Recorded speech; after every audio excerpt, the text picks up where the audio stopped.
When Rebecca Torres placed a full meal in front of the suited stranger who'd ordered only water, she never imagined his failed payment would be deliberate, or that his test of her character would transform her from struggling waitress to the woman who revolutionized an entire industry. Before we continue, don't forget to subscribe to the channel, like the video, and comment where in the world you're watching from. Let's go. A single decision can reveal the true character of a person when they believe no one important is watching. For Rebecca Torres, a 24-year-old waitress supporting her younger siblings through college, that decision came on an ordinary Thursday evening at Saville, a mid-tier restaurant where she had worked for the past 5 years. For Harrison Wells, a man whose financial empire spanned continents, it was a test he had conducted dozens of times before, with consistently disappointing results. The restaurant buzzed with the familiar symphony of conversation, clattering plates, and the soft background music that Rebecca had long since learned to tune out. She moved with practiced efficiency between her tables, her genuine smile never faltering despite the ache in her feet after 6 hours on the floor. The evening crowd was typical. A mix of middle-class families, young professionals, and the occasional business meeting. The bell above the door chimed softly as a man entered alone. He was impeccably dressed in a tailored charcoal suit that Rebecca immediately recognized as expensive, though it wasn't flashy. His presence commanded attention without demanding it, the quiet confidence of someone accustomed to power. The hostess led him to a small corner table in Rebecca's section, and she approached with her usual warm greeting. "Good evening, sir. I'm Rebecca, and I'll be taking care of you tonight.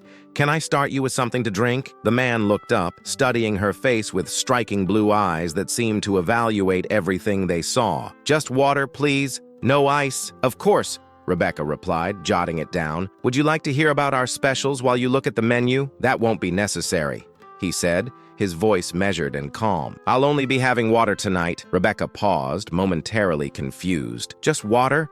Are you waiting for someone, or would you prefer a little more time to decide?" "No," he said with finality. "Only water. I'm not hungry." It was an unusual request, but Rebecca nodded without judgment. "No problem at all. I'll be right back with your water." As she walked away, she overheard snippets of conversation from her co-worker Melissa at the nearby service station. "That's Harrison Wells," Melissa whispered urgently. "The tech billionaire. He owns Wellspring Innovations and like 50 other companies." Rebecca glanced back at the man, who was now checking his phone with casual indifference. She had seen his face before on business magazines and news segments, but wouldn't have recognized him otherwise. She wasn't particularly impressed by wealth or status. She had served celebrities before and found them to be just people, sometimes kind, sometimes demanding. "He's probably here scouting locations," Melissa continued. "I heard he's looking to acquire a restaurant chain for his hospitality division." Rebecca filled a glass with water and placed it on her tray. "Well, billionaire or not, he's just having water." She returned to Wells' table and set the glass down carefully. "Your water, sir. Are you sure I can't get you anything else? Perhaps some bread for the table?" "No, thank you," he replied, not looking up from his phone. Throughout the next half hour, Rebecca checked on Wells regularly, refilling his water and offering food each time. He consistently declined, his responses growing increasingly short. She noticed other staff members whispering and casting glances his way, clearly aware of who he was and bewildered by his behavior. During a brief lull, Rebecca ducked into the kitchen where Chef Miguel was preparing a stunning plate of his signature dish, herb-crusted salmon with roasted vegetables and a saffron beurre blanc. "Miguel," she said quietly, "can I ask a huge favor?" The chef looked up, raising an eyebrow. "Depends on what it is, Becca. There's a man at table 9 who ordered only water. He won't order food, but something tells me he needs a good meal. Can I have a plate of your salmon? I'll pay for it myself at the end of my shift." Miguel frowned. "You want to buy a meal for a customer? That's weird, even for you. Please, Miguel, I have a feeling about this." The chef studied her face for a moment before sighing. "Fine, but I'm giving you my family discount. This isn't coming out of your tips." 10 minutes later, Rebecca approached Wells' table carrying the beautifully plated salmon dish. She set it down in front of him with a gentle smile. Wells stared at the plate, then up at her with unmistakable surprise. "I didn't order this." "I know," Rebecca said, "but you've been here for almost an hour with just water, and everyone deserves a good meal. It's on me. Wells' composed expression faltered, genuine confusion crossing his features. You're buying me dinner? Why would you do that? Rebecca shrugged. Maybe you're not hungry, or maybe you can't afford to eat out right now despite your nice suit. Either way, it doesn't matter. Food brings people together, and no one should sit alone with an empty table. She placed silverware beside the plate. Enjoy. Chef Miguel's salmon is the best in the city. Before he could respond, she turned and walked away to attend to her other table, leaving Wells staring after her with an unreadable expression. Throughout the evening,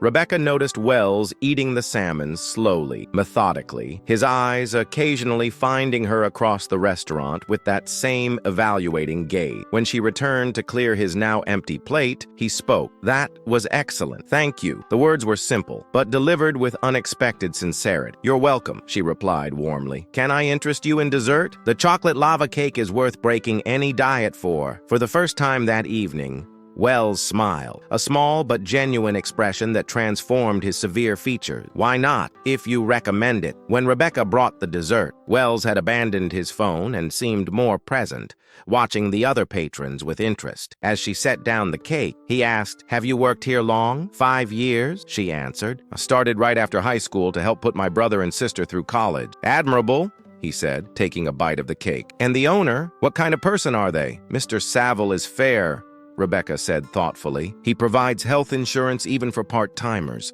which is rare in this industry. The restaurant could use some upgrades, but he always puts staff needs first. Wells nodded, processing this information with interest. As he finished the dessert, he pulled out a sleek black credit card and held it out to Rebecca. I'd like to pay now. She took the card and went to process the payment. When she ran it through the terminal, the screen flashed an unexpected message in bold red letters. Payment failed. Rebecca stared at the screen in confusion. How could a billionaire's credit card be declined? She tried again with the same result.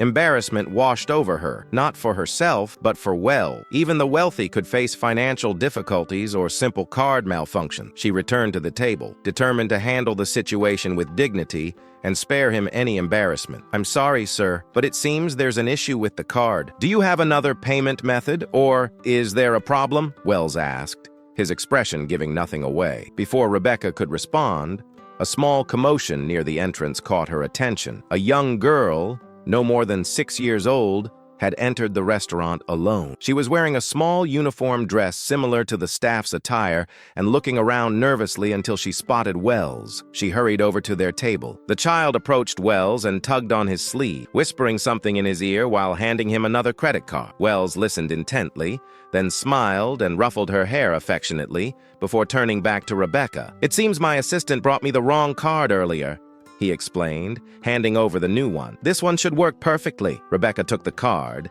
noticing the child watching her with curious, intelligent eyes. The entire staff seemed to be holding their breath, observing this strange scene unfold.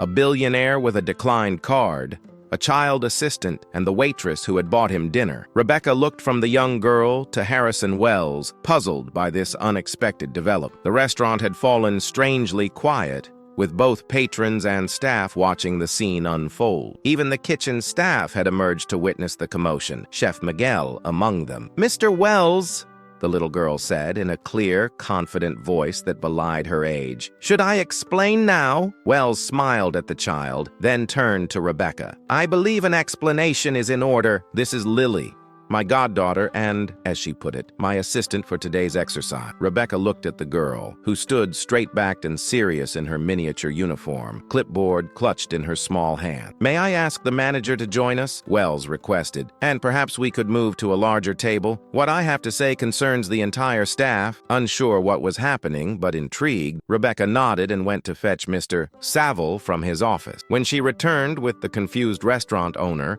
Wells and Lily had relocated to a large corner booth. The staff hovered nearby, their curiosity palpable. "Ladies and gentlemen," Wells began, his voice carrying effortlessly across the now hushed restaurant. "I owe you all an explanation and an apology for my unusual behavior this evening." He gestured for Saville, Rebecca, and Miguel to sit opposite him. Lily stood beside the table, looking very official with her clipboard. "For the past 8 months, I've been conducting a series of, let's call them character tests at restaurants across the city. You see, Wellspring Innovations is expanding into the hospitality sector, and I'm looking to acquire a restaurant chain that embodies not just culinary excellence, but genuine human compassion. Wells looked directly at Rebecca. I've visited 37 restaurants to date. At each one, I order only water and observe how the staff respond. Do they treat a non-spending customer with the same respect as a big spender? Do they become irritated? Do they pressure me to order?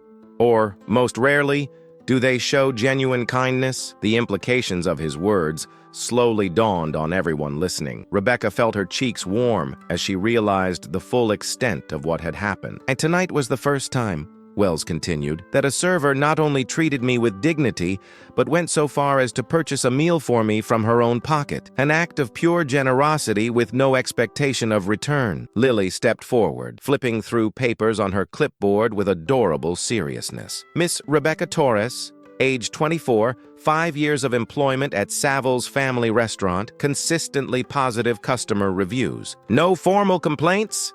Helps organize the annual food drive for the local shelter? She looked up at Wells. She matches all our criteria for genuine character, sir. The child's professional delivery broke the tension, causing gentle laughter to ripple through the crowd. Wells smiled at Lily with obvious affection before turning back to the group. The declined payment was, of course, stayed. Lily was supposed to enter after I attempted to pay, creating this little scene. He reached into his jacket and withdrew a sleek business card, placing it before Mr. Saville. I'd like to discuss acquiring Savills as the flagship location for my new restaurant group. Not to change it, but to provide the resources to help it grow while maintaining the culture you've clearly fostered here. Mr. Saville stared at the card in shock. You want to buy my restaurant? I want to invest in your restaurant and your people, Wells corrected, with you remaining as managing partner, of course. Your leadership has clearly created an environment where someone like Rebecca can thrive. He turned to Rebecca, his expression softening. As for you,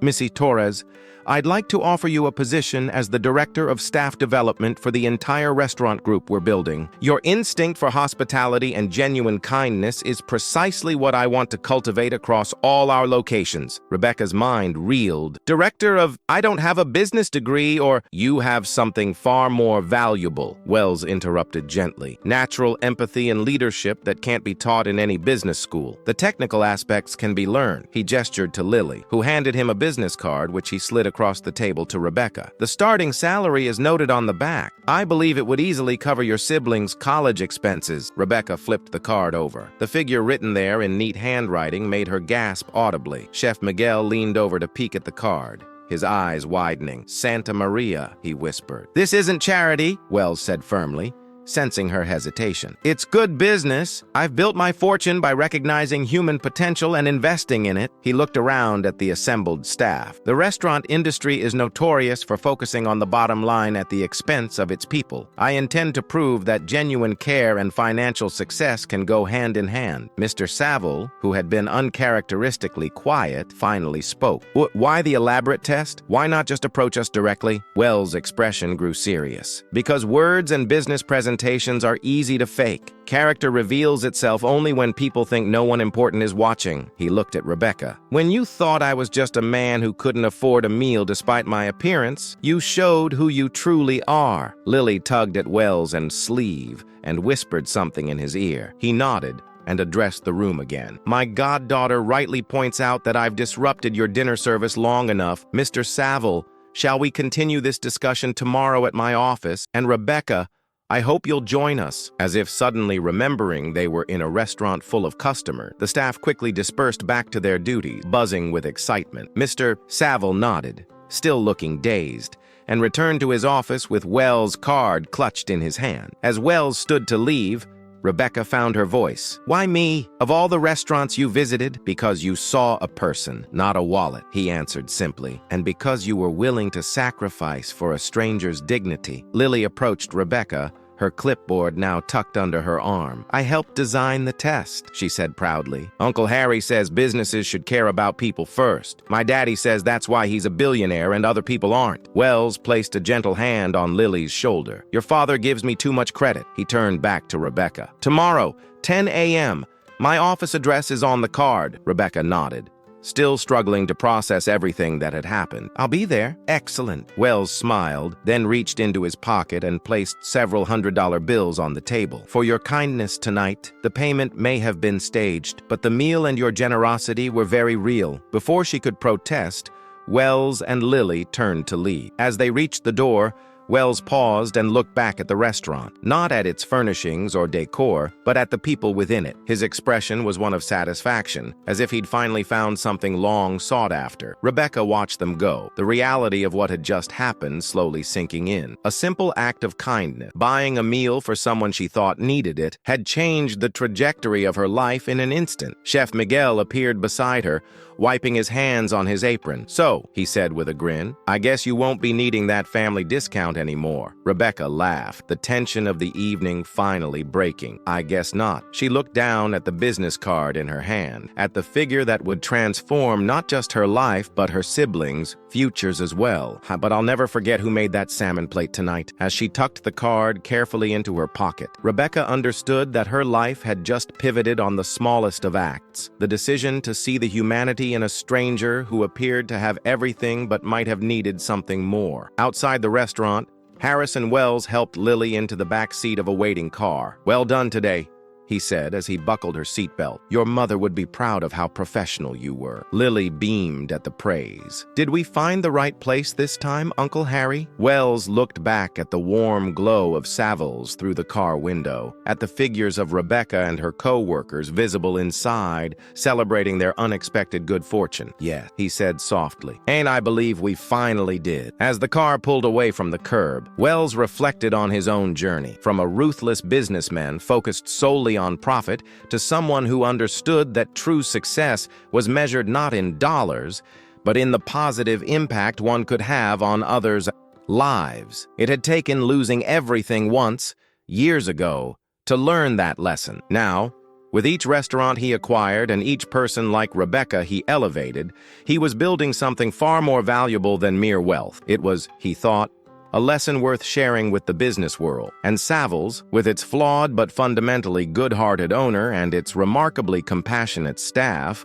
would be the perfect place to start proving that kindness and profit could indeed go hand in hand. The following morning, Rebecca stood outside the gleaming glass tower that housed Wellspring Innovations, her reflection distorted in the building's curved facade. She had barely slept, replaying the previous night's events in her mind until dawn broke through her curtains. The business card in her hand felt impossibly heavy for such a small piece of paper. She had dressed in her best outfit, a navy blue blazer over a white blouse and matching slacks that she normally reserved for special occasions. It wasn't nearly as polished as the attire worn by the professionals streaming past her into the building, but it was the best she could manage on short notice. "You're not backing out now," she whispered to herself, squaring her shoulders and walking through the revolving doors into the vast marble lobby. At the reception desk, she gave her name to a poised woman with an earpiece who nodded knowingly. "Ms. Torres, Mr. Wells is expecting you. 52nd floor." She handed Rebecca a security badge. "Lily insisted on greeting you personally." The elevator ascended with such smooth efficiency that Rebecca barely felt the movement. Her stomach, however, performed acrobatics unrelated to physical motion. What was she doing here? Yesterday, she had been a waitress with modest ambition. Today, she was ascending to meet a billionaire who wanted to upend her entire life. When the doors opened, Rebecca found herself in a spacious reception area with sweeping views of the city. Before she could take it all in, a familiar small figure in a crisp button-down shirt and pleated skirt bounded up to her. "Miss Torres, you came!"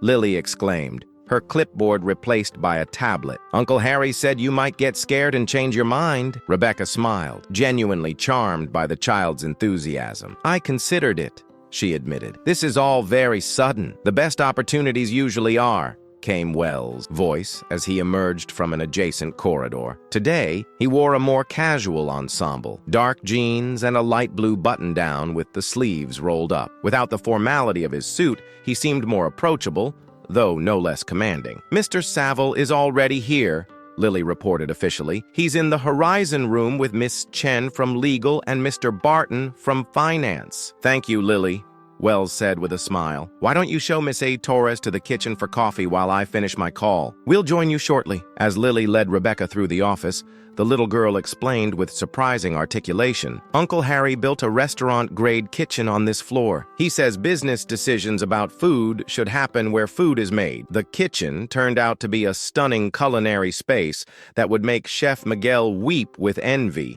Gleaming stainless steel appliances, marble countertops, and floor-to-ceiling windows providing natural light. Mr. Saville stood by an industrial espresso machine, looking simultaneously impressed and overwhelmed. "Rebecca!" He greeted her with obvious relief at seeing a familiar face. "This is something else, isn't it?" Before she could respond, a side door opened, and a tall woman in a chef's coat entered, followed by two assistants carrying trays of pastries. "Chef Amari," Lily announced. "This is Miss Torres, the one who passed Uncle Harry's test." The chef, a striking woman with silver-streaked black hair, studied Rebecca with interest. "So you're the one who bought a billionaire dinner?" she said, with a slight accent. "Gutsy." Rebecca felt her cheeks warm. "It wasn't about him being a billionaire. I didn't even know who he was." "Precisely," Wells said, entering the kitchen with two others, a woman in a sharply tailored suit and a bearded man with horn-rimmed glasses. "That's exactly why we're all here." He gestured to the large farmhouse table in the center of the kitchen. Please, everyone, help yourselves to breakfast and let's talk." As they settled around the table with coffee and pastries, Wells introduced his team: Audrey Chen, our legal director, and Peter Barton, Chief Financial Officer. They'll be handling the formal aspects of our proposals today. The next hour passed in a blur of financial terms and legal concepts that made Rebecca's head spin. Mr. Saville, to his credit, asked sharp, practical questions about retaining control of his restaurant's culture and protecting his staff's job. Wells' answers were consistently reassuring. "I'm not interested in changing what worked," he explained. "I want to scale it. Your restaurant will be the model for all future acquisitions. Your management style, your employee care principles, your community involvement." When the conversation turned to Rebecca's potential role, she finally found her voice. "Mr. Wells, I appreciate your offer, but I have to ask, why create this position for me? Surely there are people with actual qualifications who could develop your staff training programs." Wells set down his coffee cup. "Ms. Torres, Rebecca, may I show you something?" He nodded to Lily, who tapped her tablet. The kitchen's large display screen came to life, showing a series of surveillance footage clips from restaurants across the city. In each one,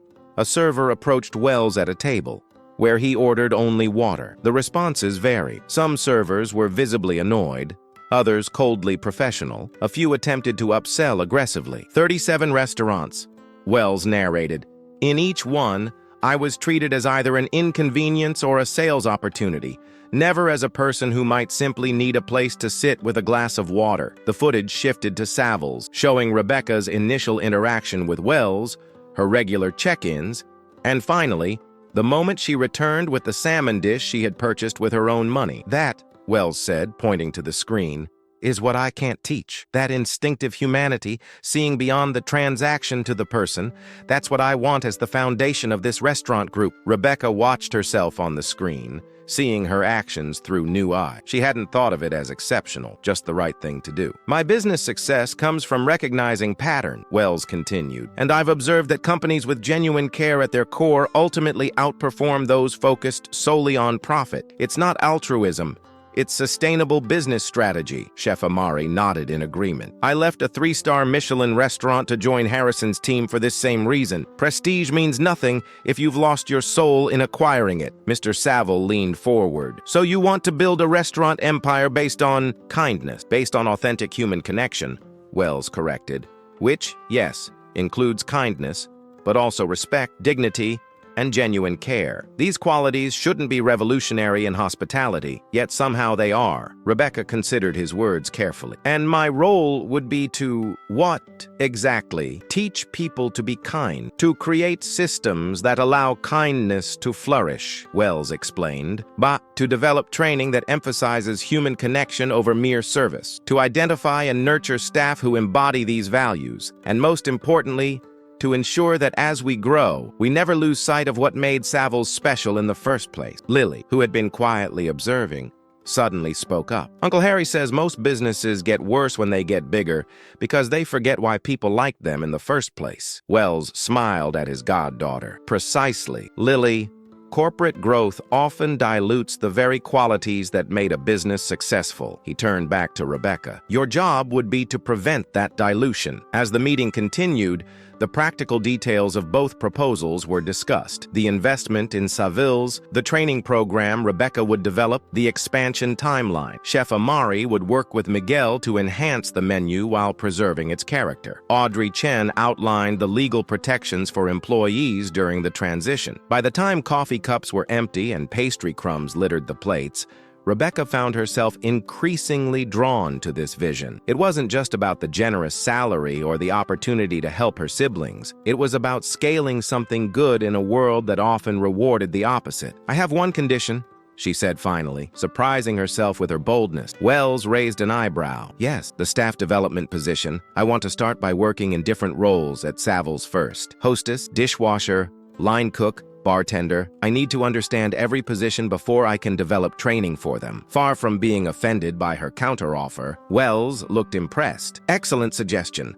3 months of rotation through all positions before you fully step into the director role. We'll adjust the timeline accordingly. Mr. Saville was looking at Rebecca with newfound respect. I always knew you were smart, Rebecca, but I didn't realize you were this strategic. Not strategic, she corrected gently, just practical. You can't teach what you don't fully understand. As the meeting concluded and contracts were prepared for review, Wells drew Rebecca aside. There's something else you should know. The little girl who brought me the second credit card last night, that wasn't just theater. Lily is more than my goddaughter. She's your conscience, Rebecca guessed, thinking of how the child had watched everything with such keen observation. Wells smiled. In a way, she's also my business partner, in a manner of speaking. Her mother, my late sister, made me promise that when I started this restaurant venture, I would only proceed with businesses that passed Lily's test. And what's Lily's test? Rebecca asked. She asks herself, would my mom like to eat here? Wells' expression softened with something like vulnerability. My sister was an exceptional judge of character. She could walk into a restaurant and immediately sense whether the people there cared about each other. Before she died, she made me promise that any business I built would pass that test. Rebecca felt a surge of understanding. This wasn't just a business venture for Wells. It was a legacy, a promise kept. Lily approved Savills, Wells continued, and more specifically,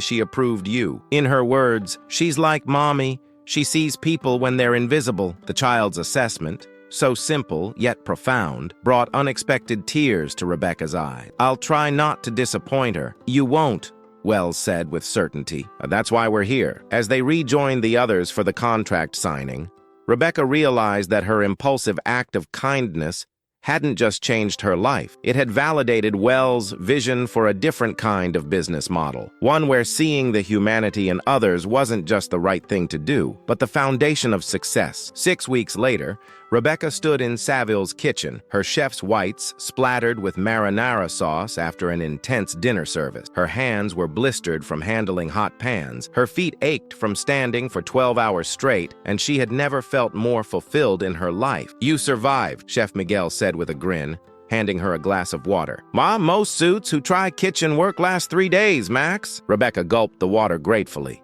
I'm not a suit yet. No, Miguel agreed, eyeing her critically. You're becoming something much more dangerous, a leader who actually understands the work. Her rotation through Saville's positions had been Wells' first official investment in the restaurant, providing additional staffing so Rebecca could learn each role without disrupting operations. She had started as a dishwasher, spending 2 weeks in the steamy back corner of the kitchen, hands pruned from constant immersion in soapy water. From there, she'd moved to bussing tables, then hostessing, and now she was halfway through her kitchen training. Tomorrow you start prep work with Daniela, Miguel reminded her. 6 a.m. sharp. She'll teach you knife skills that would make your culinary school friends jealous, if you had any culinary school friends. Rebecca laughed, wiping sweat from her brow. I'll be here. As she headed to the changing room to swap her soiled whites for street clothes, her phone buzzed with a text from Wells. Progress report dinner. My place. 8 p.m. Car waiting outside when you finish. She checked her watch. 7:40 p.m. No time to go home and change. She quickly freshened up as best she could, changed into her regular clothes, and headed outside where a sleek black car idled by the curb. The driver greeted her by name and opened the door. Inside, to her surprise, sat Lily, tablet in hand, and a serious expression on her face. "Miss Torres," she said formally, "I'm conducting preliminary evaluations of your progress." Rebecca suppressed a smile at the child's businesslike tone. "Of course. And how am I doing so far?" Lily consulted her tablet with a small furrow between her brows. "Chef Miguel says you're not completely useless, which he assures me is his highest praise for a non-professional. The dishwashers say you're the only manager who's ever helped them when they fall behind. And the hostesses say you remember every regular customer's name and seating preference." She looked up. Is that accurate?" "I suppose so,"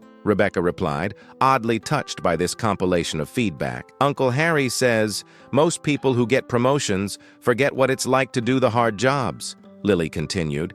"He says that's why businesses get worse when they get bigger." "Your uncle is a wise man," Rebecca said, settling back against the leather seat. "So where are we going for dinner?" "Home," Lily answered simply. Uncle Harry cooked. The car wound its way through the city to an exclusive neighborhood of renovated brownstone. Rebecca had expected a penthouse or modern mansion, but the car stopped before a stately but understated home with warm lights glowing behind drawn curtains. Lily led her up the steps and through the front door into a surprisingly cozy entryway. The house was elegant but lived in, with books stacked on side tables and framed photographs lining the wall. "We're here," Lily called out, hanging her small blazer on a hook by the door. Wells appeared from what must be the kitchen, wearing an apron over casual clothes and carrying a wooden spoon. "Perfect timing," he said. "Dinner's just ready." He led them through to a large, open kitchen with a dining table at one end. The space was professional grade but homey, with copper pots hanging from a ceiling rack and herbs growing in pots along the windowsill. "You cook?" Rebecca couldn't hide her surprise. "My sister insisted I learn," Wells explained, stirring something that smelled delicious. "She said no one should have others prepare all their food. It disconnects you from a fundamental human experience." Rebecca thought of her own mother, who had taught her and her siblings to cook as soon as they could safely handle a knife. "Your sister sounds like she was a remarkable woman." "She was," Wells agreed, a fleeting sadness crossing his features. "Charlotte saw through people and institutions with unnerving clarity. She would have loved what we're building." Lily busied herself setting the table with practiced efficiency. "Mom said businesses should be like families. Everyone matters and everyone contributes." Wells served a beautifully prepared meal of roasted chicken, root vegetables, and a grain salad that wouldn't have been out of place on Savil's menu. As they ate, the conversation turned to Rebecca's experiences over the past week. "The biggest surprise?" Wells asked between bites. Rebecca considered the question carefully. "How isolated each department is from the others. The kitchen barely communicates with the front of house. The hostesses don't understand the pressures on the servers. Everyone's so focused on their own challenges that they don't see how they could make each other's jobs easier." Wells nodded appreciatively. "And how would you address that?" "Cross-training, for starters," Rebecca replied without hesitation. "Not as extensive as what I'm doing, but enough that everyone understands the basics of each role, and restructuring the physical space to eliminate barriers. The kitchen pass is like a wall between two worlds." "Excellent observations," Wells said. "What else?" For the next hour, Rebecca outlined what she had learned: the inefficiencies in scheduling, the communication breakdowns, the untapped potential in several staff members. Wells listened intently, occasionally asking clarifying questions, but mostly allowing her to articulate her vision. "You know," he said when she finally paused for breath, "most executives would have spent these 6 weeks in meetings and focus groups, creating strategies from a distance. Your approach, getting your hands dirty, literally is uncommon." "It's the only way I know how to work," Rebecca said simply. After dinner, Lily insisted on giving Rebecca a tour of the house while Wells cleaned up. The child led her through rooms that balanced luxury with comfort: a library with floor-to-ceiling bookshelves, a sunroom filled with thriving plants, and finally, a room that was clearly Lily's own domain. Unlike the princess-themed bedrooms of many girls her age, Lily's room was a miniature office with a small desk, bookshelves filled with business books and children's literature, and walls covered with drawings of restaurant floor plans and organizational charts. "This is where I help Uncle Harry plan," Lily explained proudly. showing Rebecca a large bulletin board covered with notes and pictures. "These are all the restaurants we visited for the water test." Rebecca studied the board, noting the methodical organization of the restaurants by location, cuisine type, and price point. "This is very impressive, Lily. Mom taught me that good business is just helping people solve problems," Lily said, her small face suddenly serious. "She said most grown-ups forget that part." "Your mom was very smart," Rebecca said gently. Lily nodded. "She got sick when I was 4. Before she died, she made Uncle Harry promise to teach me about business the right way." She pointed to a framed photograph on her desk, a beautiful woman with Lily's same intelligent eyes, her arm around a younger-looking Wells. "Is that why this restaurant project is so important to him?" Rebecca asked. "Because of his promise to your mother?" "Partly," Lily said, "but also because people were mean to him after he lost all his money." Rebecca blinked in surprise. "He lost all his money?" Lily's eyes widened as she realized she might have said too much. "I think Uncle Harry should tell you that story." When they returned downstairs, they found Wells in the living room, a fire crackling in the hearth despite the mild evening. He looked up from his tablet as they entered. "Did Lily show you her command center?" he asked with a smile. "She did," Rebecca confirmed. "It's quite impressive." Lily yawned dramatically. "I'm going to read in my room now," she announced, giving Wells a pointed look that wasn't nearly as subtle as she probably thought. After she had gone upstairs, Wells set his tablet aside. "She told you about my financial collapse, didn't she?" Rebecca nodded, unsure how to respond. Wells sighed. "She's right that you should know. It's central to why we're doing this." He gestured to the sofa across from him. 10 years ago, I lost everything. My first company, my fortune, my reputation. A technology venture that had made me a billionaire by 30 collapsed when our primary product failed catastrophically during a major launch. "I'm sorry," Rebecca said, settling onto the sofa. "That must have been difficult." "The failure itself wasn't the worst part," Wells continued. "It was discovering how conditional everything had been. The respect, the relationships, the entire world I had built. When I could no longer provide material value, people I had considered friends and colleagues disappeared overnight." He stared into the flames for a moment. "Except for Charlotte. My sister never saw me as my bank account or my business success. To her, I was just Harry, her annoying brother who needed to be reminded of what actually mattered in life." "She sounds wonderful," Rebecca said softly. "She was." Charlotte had already been diagnosed with cancer when my company collapsed. Instead of focusing on her treatment, she spent her energy helping me rebuild, not just financially, but ethically. She insisted that my next venture prioritize human connection over profit. Wells leaned forward, his expression intense. "I rebuilt Wellspring Innovations with Charlotte's philosophy at its core. We created technologies that genuinely improved people's lives, treated our employees as whole humans rather than resources, and dedicated a significant portion of profits to addressing social needs. And it worked," Rebecca observed. "Beyond my wildest expectation," Wells agreed. "We're more profitable than my first company ever was, with a fraction of the employee turnover and customer loyalty that defies industry standard." He gestured to the space around them. "This restaurant venture is the next evolution of that philosophy, bringing Charlotte's vision of ethical business to an industry notorious for treating both workers and customers as disposable." Rebecca understood now why her simple act of kindness had resonated so deeply with Wells. "So, when I bought you dinner, you reminded me of Charlotte," Wells finished. "She would have done exactly the same thing, without hesitation or expectation of return." The revelation of Wells' past added layers of meaning to the opportunity he had offered her. This wasn't just a business venture, it was a deeply personal mission. "I won't let you down," Rebecca said, the promise feeling weightier than before. "I know," Wells replied simply. "That's why you're here." As the driver took Rebecca home later that evening, she reflected on how dramatically her life had changed in just 6 weeks, from serving plates to shaping a business philosophy that could transform an industry.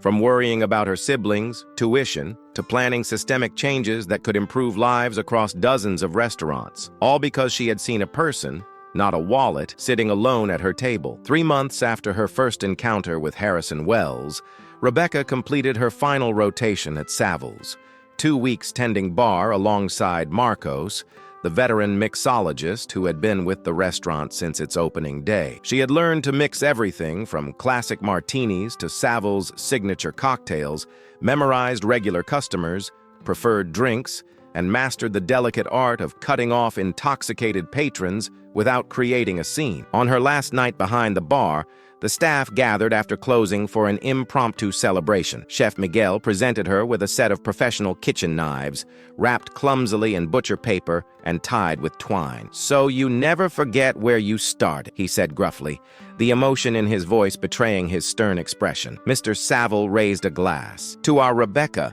who's going to make sure we don't lose our soul as we grow." The genuine affection in the room brought tears to Rebecca's eyes. These people weren't just co-workers, they were family. Tomorrow, she would officially step into her role as Director of Staff Development for the newly formed Wellspring Hospitality Group, starting with the implementation of her training program at Saville's before expanding to the 2 additional restaurants Wells had acquired during her training period. "I'm not going far," she reminded them, raising her own glass. "My office will be right upstairs." Wells had leased the vacant second floor above Saville's and converted it into the headquarters for the restaurant group, a deliberate choice to keep management physically close to the day-to-day operations they would be overseeing. Rebecca's office window would look down on the alley where she had taken countless smoke breaks with the kitchen staff, listening to their stories and frustration. The following morning, Rebecca arrived early to find Wells and Lily waiting for her outside the separate entrance that led to the new offices. "Ready for the grand tour?" Wells asked, holding out a key with a small Phoenix keychain. "My own key?" Rebecca asked, taking it with a sense of wonder. "Your management now," Wells replied with a smile, "though I suspect we'll find you downstairs in the kitchen more often than not." The renovated second floor was a revelation, open and airy, with glass-walled offices around the perimeter, and a large central workspace filled with comfortable seating areas, whiteboards, and a state-of-the-art demonstration kitchen. One wall was covered with large photographs of Saville's staff in action. Miguel plating a dish with intense concentration, Marcos mixing a cocktail with flair, and even Rebecca herself, captured in profile as she explained the evening's specials to an elderly couple. "These are amazing," Rebecca breathed, studying the candid shots that captured the soul of the restaurant. "Charlotte always said that a business should celebrate its people, not just its profits," Wells explained. "These photographs will be updated regularly to include staff from all our locations." He led her to a corner office with windows on 2 sides, one overlooking the street and the other providing a view of Saville's dining room below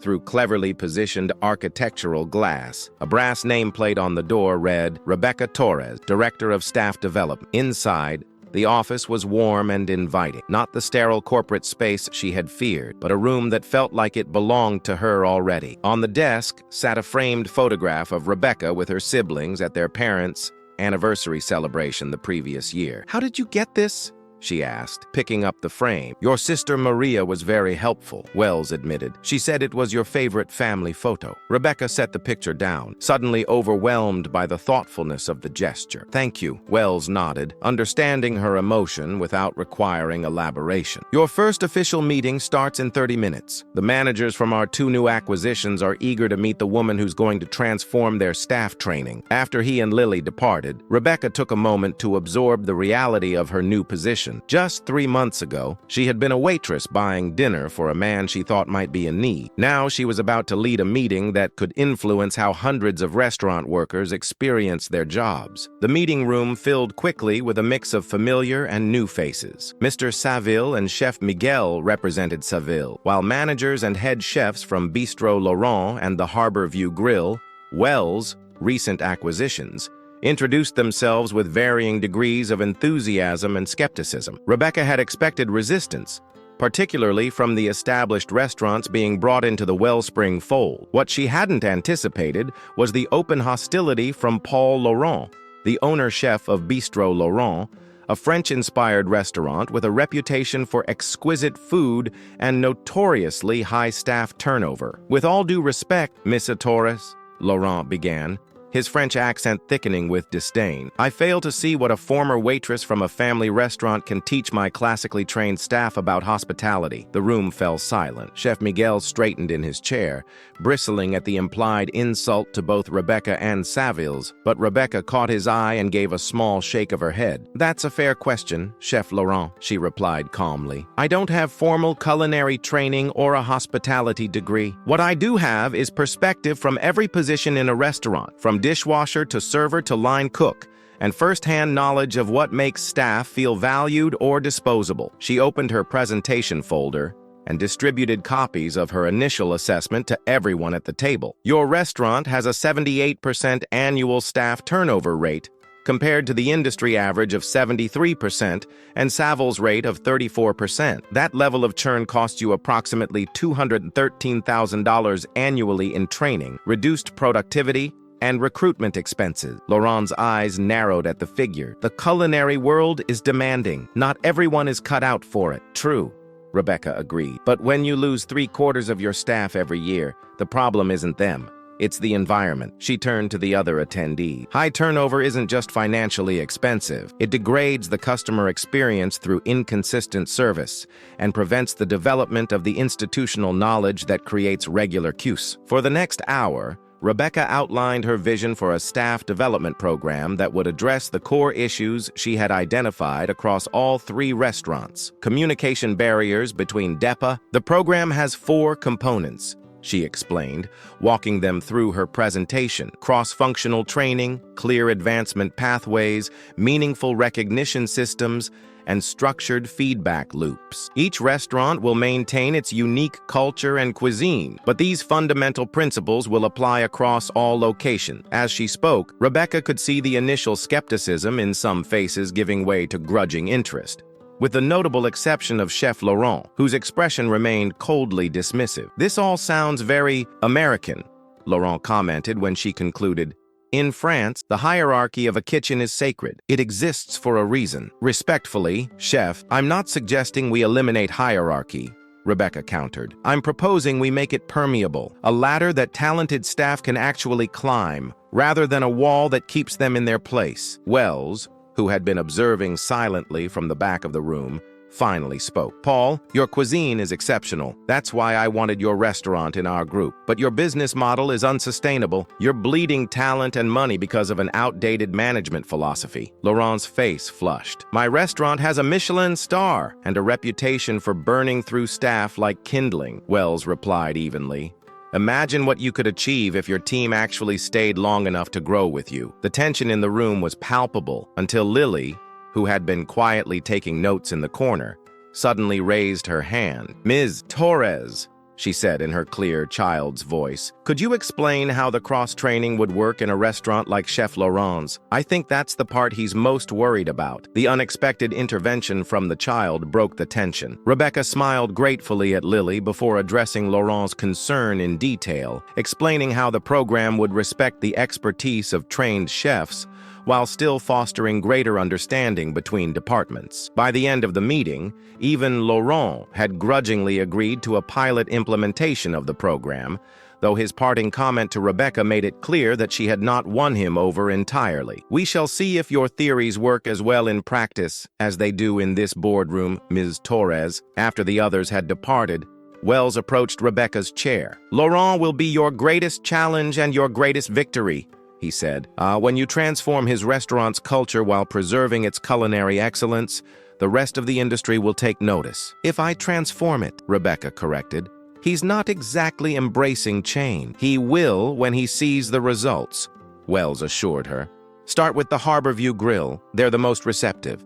Then Saville's, then Laurent's. Build momentum and documented success before tackling your toughest audience." It was sound advice, and Rebecca spent the next several weeks implementing her program at the Harborview Grill, a waterfront seafood restaurant whose management was eager for the support Wellspring offered. The initial results were promising. Staff reported higher job satisfaction, customers noted improved service coordination, and several talented employees who had been considering leaving decided to stay after seeing the new advancement opportunities. Saville's implementation went even more smoothly, given the staff's familiarity with Rebecca and their trust in her vision. Chef Miguel embraced the cross-training initiative with unexpected enthusiasm, personally teaching servers about the culinary aspects of the menu and allowing interested front-of-house staff to observe kitchen operation. But Bistro Laurent remained a fortress of resistance, with Chef Laurent finding reasons to delay the program's implementation at every turn. After a month of polite evasions and rescheduled meetings,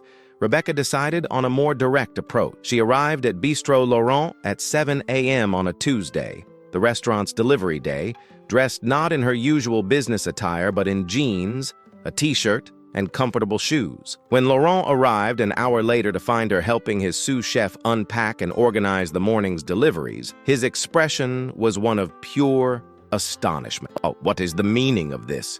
he demanded. Rebecca straightened from where she had been arranging cases of imported olive oil. "Good morning, Chef Laurent.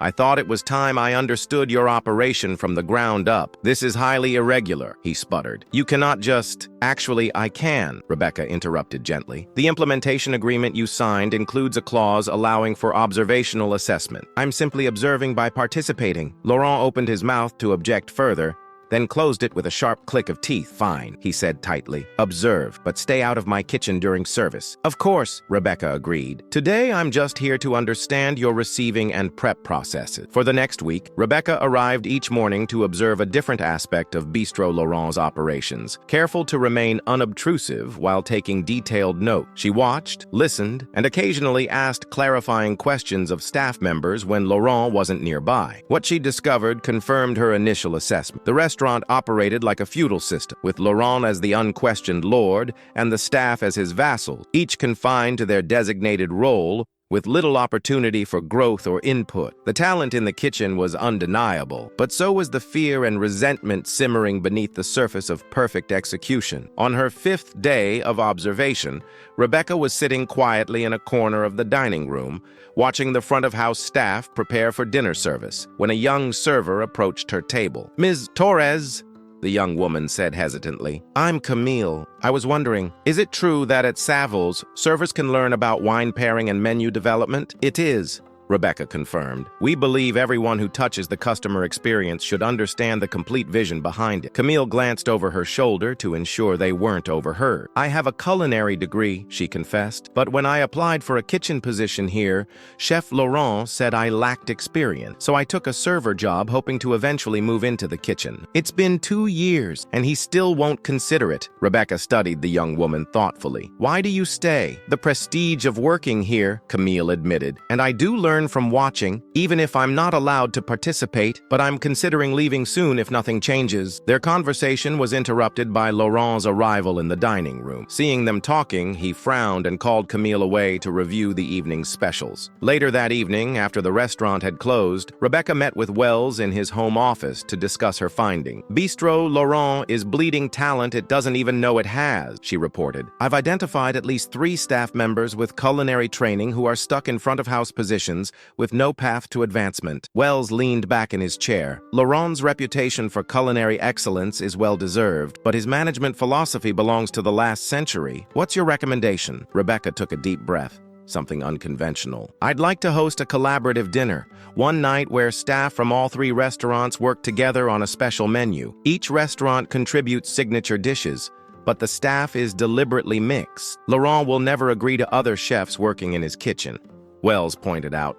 "He won't have to," Rebecca explained. "We'll host it at the neutral territory of your test kitchen here. It will showcase the best of each restaurant while demonstrating how cross-functional teams can elevate the entire experience." Wells considered the proposal, a slow smile spreading across his face. "Brilliant. Frame it as a celebration of our restaurant group's official launch, something too prestigious for Laurent to decline participation in, and ensure food critics and influencers are in attendance. One more thing," Rebecca added. "I want Camille, Laurent's server with the culinary degree, to represent Bistro Laurent's kitchen team, with Laurent supervising, of course." Wells raised an eyebrow. "That's pushing him very far. Very fast. Sometimes transformation requires a catalyst, Rebecca replied. This dinner will either begin Laurent's integration into our vision or make it clear that he's unwilling to evolve. And if it's the latter? Wells asked. Rebecca met his gaze steadily. Then we'll need to decide whether a restaurant that refuses to align with our core values belongs in the Wellspring family, regardless of its Michelin star. It was a bold statement, one that would have been unthinkable to the Rebecca who had served Wells water 3 months earlier. But her journey through every aspect of restaurant operations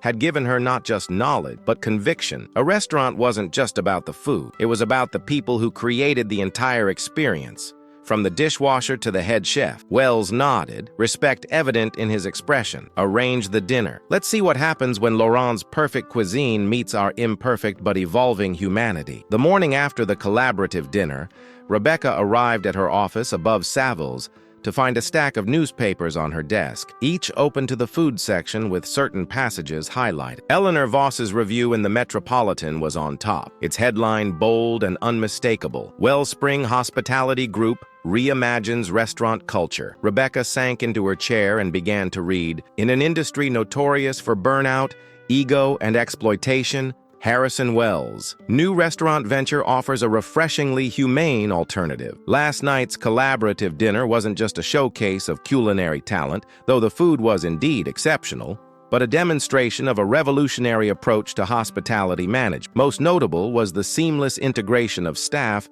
from 3 distinct establishments, working together with none of the territorial disputes typically observed in such collaboration. Even more surprising was witnessing the notoriously autocratic Chef Laurent allowing a former server to execute his signature dish, and execute it flawlessly. At the heart of this transformation is Rebecca Torres, Wells' Director of Staff Development, whose background as a career server gives her unique insight into the industry's systemic problem. Her approach, treating restaurant staff as assets to be developed rather than resources to be depleted, may well represent the future of sustainable hospitality. The review continued with detailed descriptions of each course and the observable staff dynamics throughout the evening. It concluded with a declaration that the Wellspring model might be the solution to the industry's perennial staffing crisis. The other reviews were similarly enthusiastic, with several specifically mentioning Camille's successful execution of Laurent's signature dish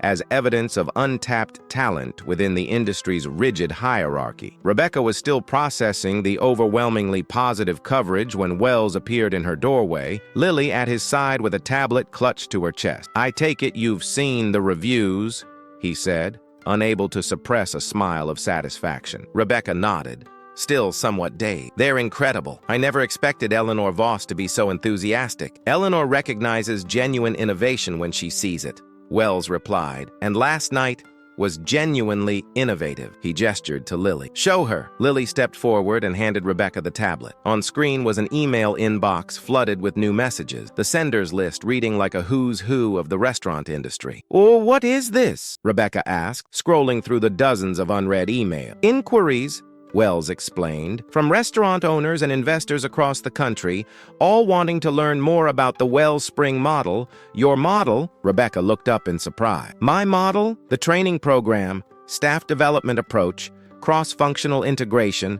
It's all based on your insights and experience," Wells confirmed. "The execution was collaborative, but the vision is yours." The realization that her ideas had resonated so powerfully beyond their small restaurant group was overwhelming. Rebecca had expected gradual acceptance, perhaps even some industry recognition over time, but not this immediate avalanche of interest. "What do we do with all these inquiries?" she asked, gesturing to the overflowing inbox. "That's what we need to discuss," Wells replied, settling into the chair across from her desk. "This response accelerates our timeline considerably." Lily perched on the edge of the other visitor chair, her expression serious as she opened a folder containing what appeared to be charts and projections. "We've organized the inquiries into 3 categories," she explained, with her characteristic precision: potential acquisitions, consulting opportunities, and partnership proposals. Rebecca raised an eyebrow at the child's business acumen, but Wells had explained that Charlotte had insisted on including Lily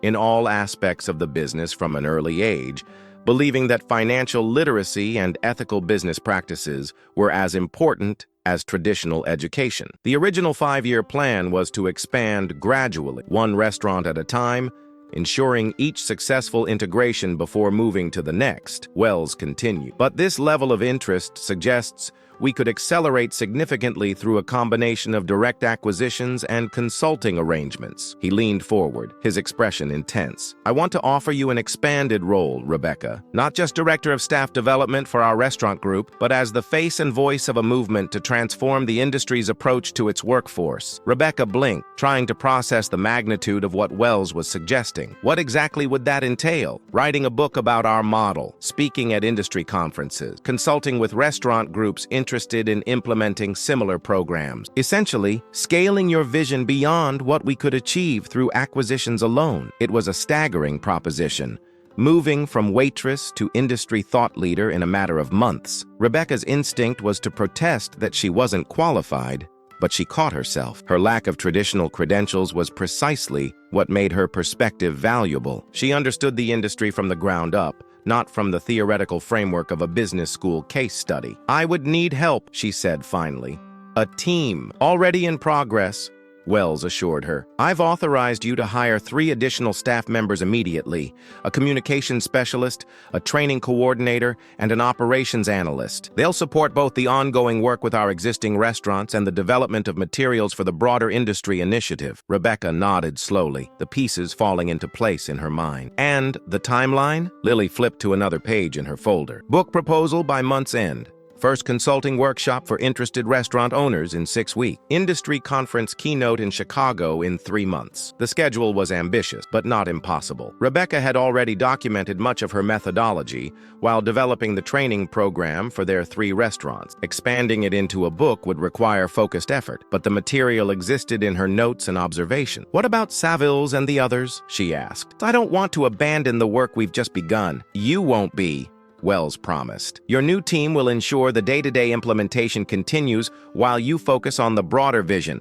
Think of it as simultaneously deepening and widening our impact. Rebecca turned to the window overlooking Saville's dining room, where the lunch service was just beginning. She could see Mr. Saville greeting regular customers, Miguel delivering last-minute instructions to his line cooks, and servers moving with practiced efficiency between tables. This was the world she knew: immediate, tangible, personal. The role Wells was offering would take her further from this daily reality, into the realm of industry influence and systemic change. It was both exhilarating and terrifying. I need to think about this, she said finally. It's a huge shift from what I expected. Wells nodded, respecting her need for consideration. Of course, take the day. But the interest generated by last night's dinner won't wait long. We need to respond to these inquiries while the momentum is with us. After Wells and Lily departed, Rebecca spent the morning responding to the most pressing emails with non-committal acknowledgments, promising more detailed information soon. By lunchtime,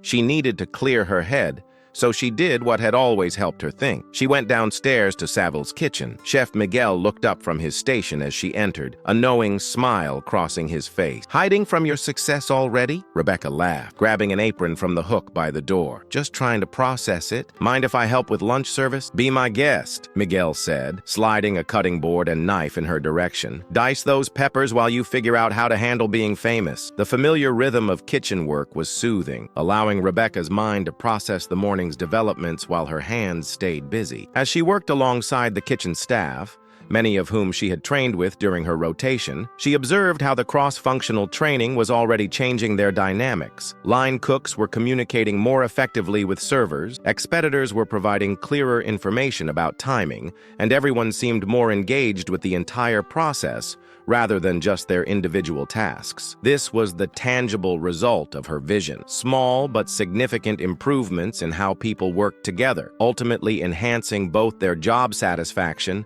and the customer experience. Could she really scale this approach across the industry? Was Wells right that she could lead a movement rather than just a program? By the end of lunch service, Rebecca had reached a decision. She found Wells in the upstairs conference room, reviewing documents with Audrey Chen. I'll do it, she said without preamble, but I have condition. Wells looked up, gesturing for her to continue. First, I want to maintain direct involvement with our existing restaurants.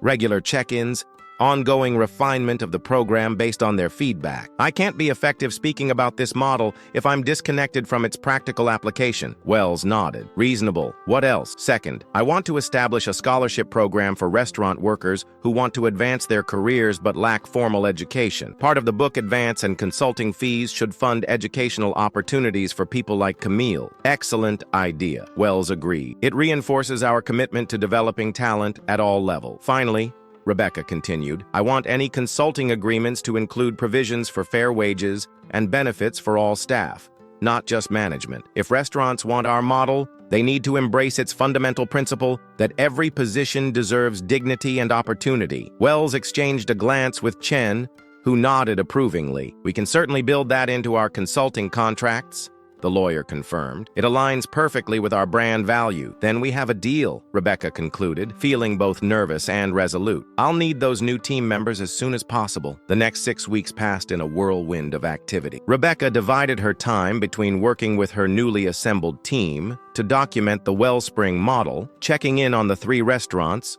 ongoing implementation, and preparing for the first consulting workshop. The scholarship program launched with an initial cohort of 10 recipients, restaurant workers from across the city who demonstrated exceptional potential but lacked the resources for formal education. Camille was among them, enrolled in an advanced culinary program that would complement her hands-on training at Bistro Laurent, where Chef Laurent had proven surprisingly adaptable to the new approach once he saw its benefits. The workshop, held in the demonstration kitchen at Wells' home, attracted 25 restaurant owners from across the country, each paying a substantial fee to learn about the Wellspring model firsthand. Rebecca, initially nervous about presenting to such an experienced group, found that her practical knowledge and authentic passion for the subject resonated more powerfully than polished corporate speak ever could. The traditional restaurant model treats high turnover as an inevitable cost of doing business, she explained to the attentive audience. We've proven it doesn't have to be that way. By investing in staff development,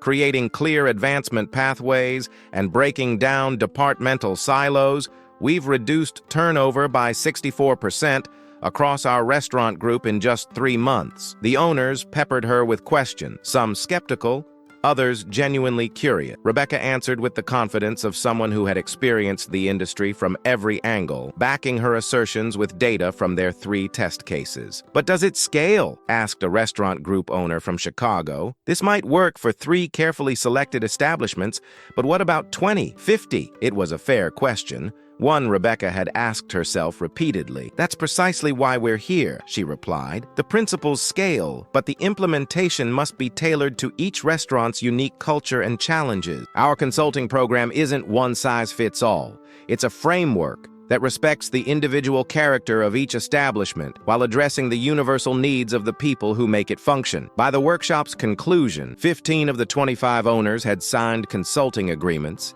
committing to implement the Wellspring model with Rebecca's team's guidance. The remaining 10 requested follow-up meetings to discuss potential modifications for their specific situation. As the last participants departed, Wells joined Rebecca on the mezzanine overlooking the now-empty kitchen. Impressive, he said. You've convinced some of the most stubborn traditionalists in the industry to reconsider their approach. Rebecca smiled, fatigue and satisfaction mingling as she leaned against the railing. It's still just a beginning. The real test will be whether they stick with it when challenges arise. They will if the results match ours, Wells replied confidently. The financial case is as compelling as the ethical one. Reduced turnover alone justifies the investment. He handed her a bound document, the final draft of her book proposal, which they had been refining alongside the workshop preparations. Your publisher meeting is tomorrow. Are you ready? Rebecca nodded, though butterflies immediately took flight in her stomach. As ready as I'll ever be. Just remember, Wells advised, you're not selling a theory, you're sharing a proven methodology backed by real results. That's more valuable than any academic hypothesis. As she thumbed through the proposal, The Human Table, Reimagining Restaurant Culture for Sustainability and Success, Rebecca marveled at how comprehensively it captured her vision. The book would blend practical implementation guides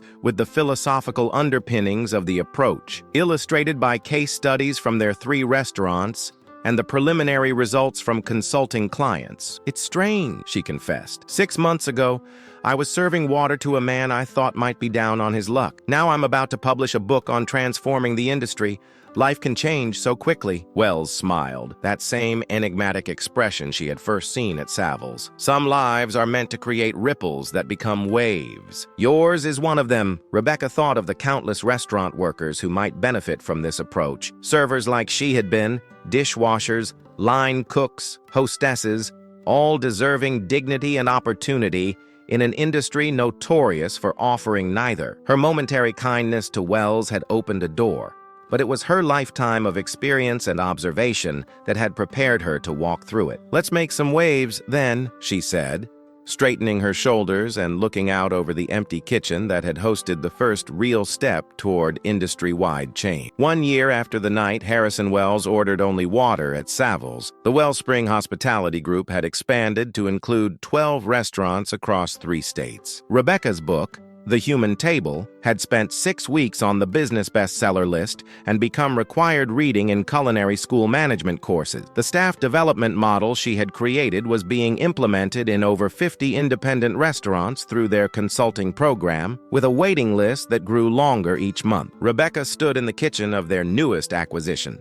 a struggling farm-to-table concept in Chicago that had excellent food but catastrophic staff retention issues. The head chef, a talented but temperamental woman named Daria Levine, watched with barely concealed skepticism as Rebecca observed the dinner preparation. "Your reputation precedes you," Daria said, arms crossed defensively. "The server whisperer who convinced Paul Laurent to let someone else touch his precious truffles." Rebecca smiled, recognizing the same resistance she had initially encountered with Laurent. Chef Laurent still prepares his own truffles most nights, but now he has 3 properly trained sous chefs who can execute his vision when he's developing new dishes or attending culinary events. His restaurant's revenue is up 22% since implementation, and staff turnover is down 81%. "Statistics are easy to manipulate," Daria countered, though Rebecca noticed her posture relaxing slightly. "They are," Rebecca agreed. "That's why I prefer to observe first,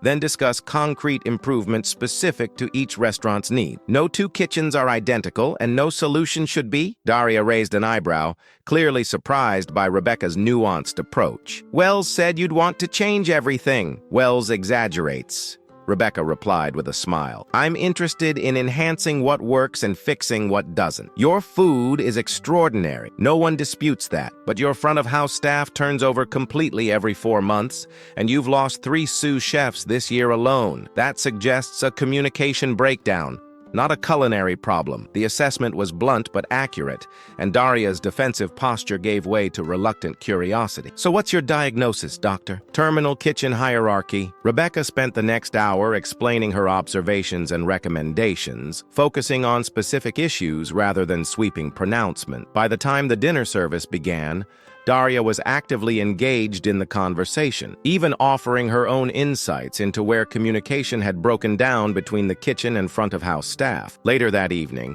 Rebecca returned to her hotel room to find Lily waiting for her, accompanied by her nanny and a stack of folders. "Uncle Harry sent me to get your signature on these contracts," Lily explained, arranging the documents with business-like precision on the desk. "And to see how it went with Chef Levine?" Rebecca smiled, still amused by the juxtaposition of Lily's childish appearance and her professional demeanor. "Better than expected. She's resistant, but intelligent. Once she saw that I wasn't there to undermine her culinary authority, she became more receptive." Lily nodded sagely. "Chefs are artists. You have to respect their art before they'll listen about their business." Rebecca laughed. "When did you get so wise about chef psychology?" "I interviewed 23 chefs for my school project on creative leadership," Lily replied matter-of-factly. "They all said the same thing in different ways." As Rebecca signed the contracts, expansion agreements for their consulting program in 2 new cities, she reflected on how much her life had changed in a year. She traveled constantly now, dividing her time between overseeing new acquisitions,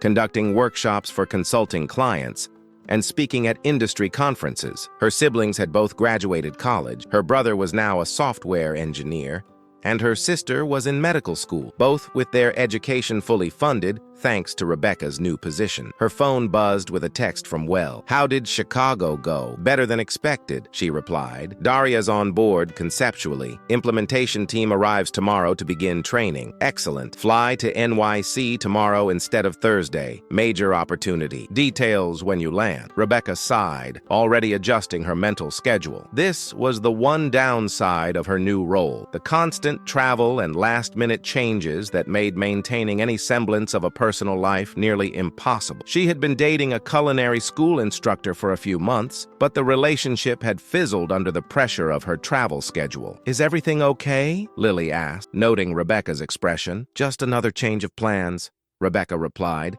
attempting to mask her fatigue. "Looks like I'm heading to New York tomorrow." Lily studied her with that unnervingly perceptive gaze that reminded Rebecca so much of Wells. "You're tired," the child observed. "Uncle Harry doesn't always remember that other people need rest." The comment was surprisingly insightful, coming from a 7-year-old. "I'm fine," Rebecca assured her. "Just a little overextended at the moment." Lily didn't appear convinced, but she didn't press the issue. As she and her nanny prepared to leave, she turned back at the door. "Uncle Harry says you're the heart of Wellspring, but even hearts need to rest sometimes, or they get sick." After they departed, Rebecca pondered Lily's word. The child had inadvertently identified the central irony of her position. She had created a model centered on sustainable work practices and employee well-being, yet was running herself ragged implementing it. The missionary zeal that had driven her for the past year was beginning to take its toll. The following morning, she caught an early flight to New York, using the travel time to review the latest data from their existing restaurants and consulting clients. The numbers were uniformly positive: decreased turnover, increased customer satisfaction, improved profitability. The model worked consistently and across diverse restaurant concepts. When she landed at JFK, a driver was waiting to take her directly to Wellspring's New York office, a sleek space in a converted industrial building in Brooklyn. Wells met her in the conference room, his energy as boundless as ever. "Perfect timing," he greeted her. "Our guests arrive in 20 minutes." Rebecca set down her carry-on bag. "See, would you mind telling me who these guests are and why I flew across the country on 2 hours sleep to meet them?" Wells had the grace to look slightly abashed. "Sorry for the short notice. This opportunity emerged suddenly." He slid a folder across the table.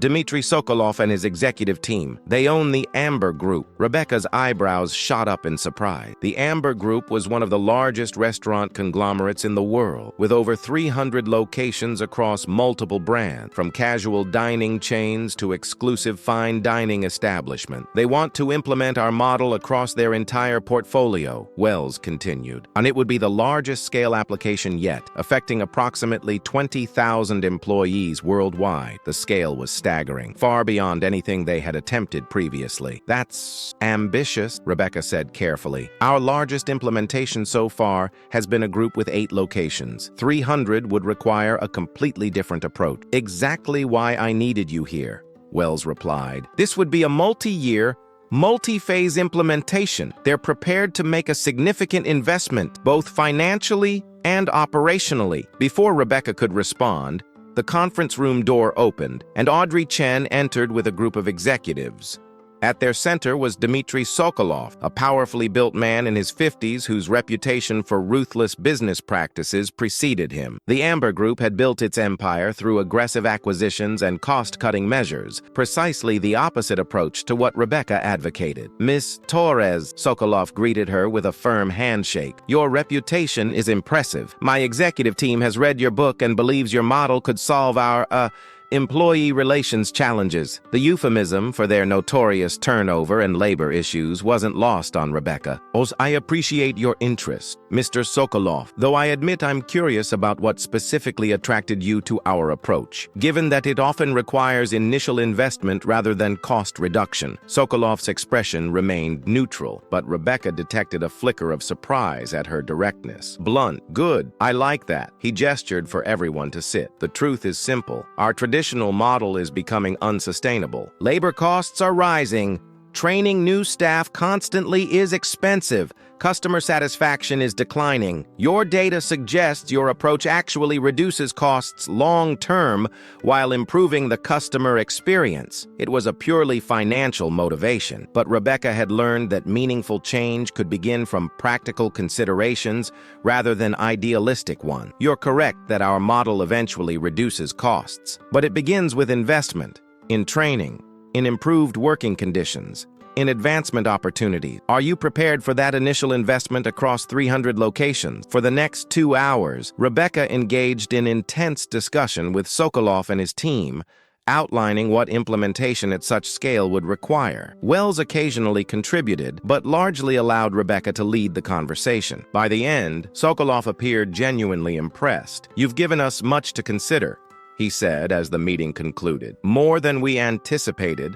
Honestly, we'll need to revise our approach based on your recommendation." After Sokolov and his team departed, Wells turned to Rebecca with undisguised excitement. "This could be transformative, not just for them, but for the entire industry. If the Amber Group adopts our model, every major restaurant group will follow." Rebecca nodded, the magnitude of the opportunity sinking in. "It could be, but it would also require us to scale our team dramatically. We'd need at least 30 more consultants trained in our methodology, regional implementation managers, data analysts, all doable," Wells assured her. "The financial resources are there. This is exactly what we've been working toward, industry-wide transformation." Rebecca wasn't convinced. Sokolov built his empire on cost-cutting and worker exploitation. Can we trust that his conversion to our philosophy is genuine? "People change," Wells argued. "Look at Laurent.